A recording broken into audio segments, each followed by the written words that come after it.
So India has this huge ambition to completely transform its industrial base and really change its entire role on the world stage. Today, we're going to break down the bold new plan to make that happen and the one critical challenge that could stop it in its tracks. And it all kicks off with this really powerful phrase from India's latest economic survey. This isn't just some buzzword for economic growth. It's a declaration of intent.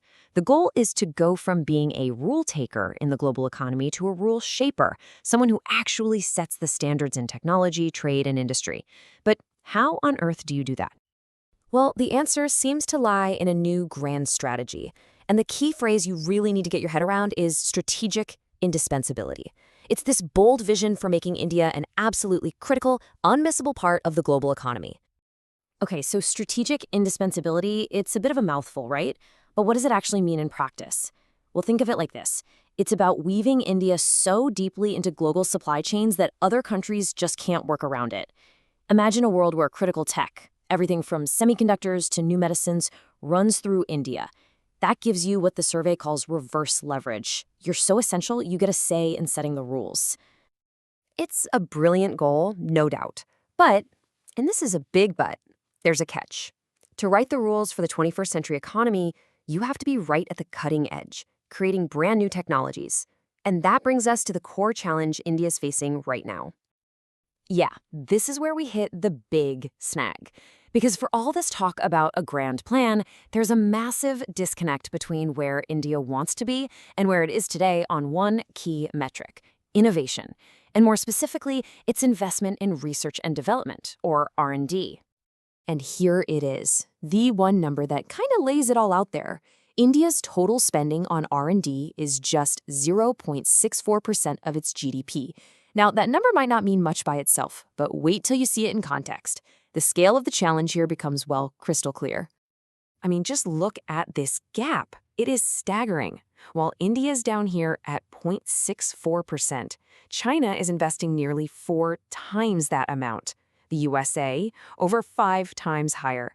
This isn't just a small gap we're talking about. It's a chasm that has to be bridged if India wants to compete at the very top level. And when you dig into who is actually funding this R&D, well, you find another big piece of the puzzle.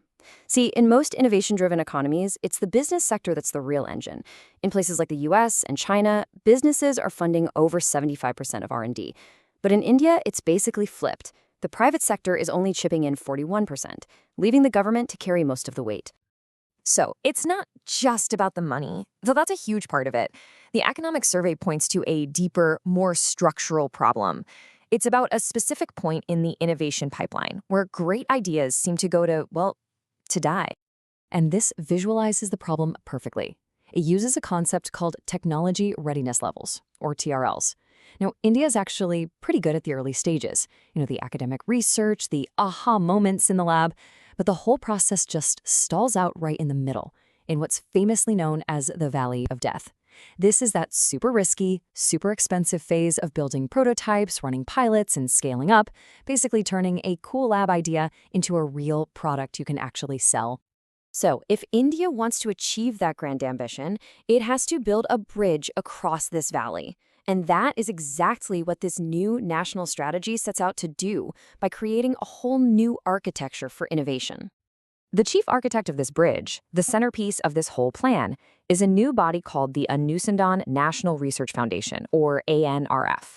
Its job is basically to be the mission controller, to provide the strategy, the funding, and to get industry, universities, and government all rowing in the same direction, focused on big, high-impact goals.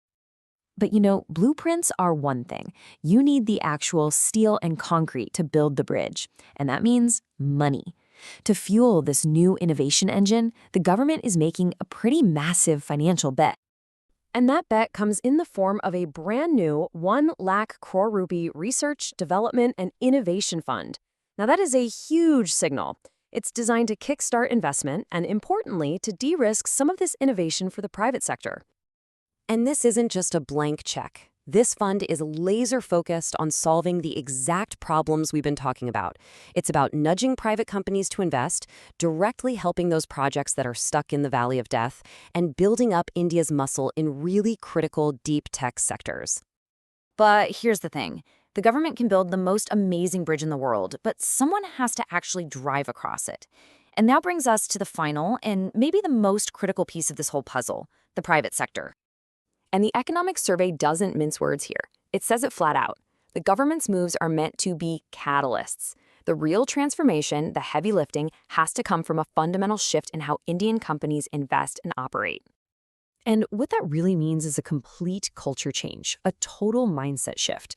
The argument is that, historically, some corporate behavior has been about seeking protection, finding loopholes, and focusing on short-term profits.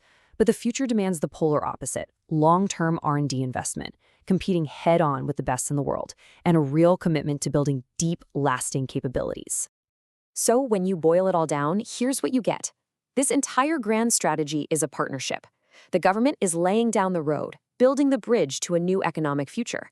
But achieving that goal of strategic indispensability depends entirely on whether the private sector steps up to become the engine that drives innovation across it. Which leaves us with this one massive question at the end of it all. India is building this incredible bridge to its future. The blueprint is there, the funding is starting to flow, but will its private sector have the courage to actually cross it? I guess that's something only time will tell. Thanks for joining us.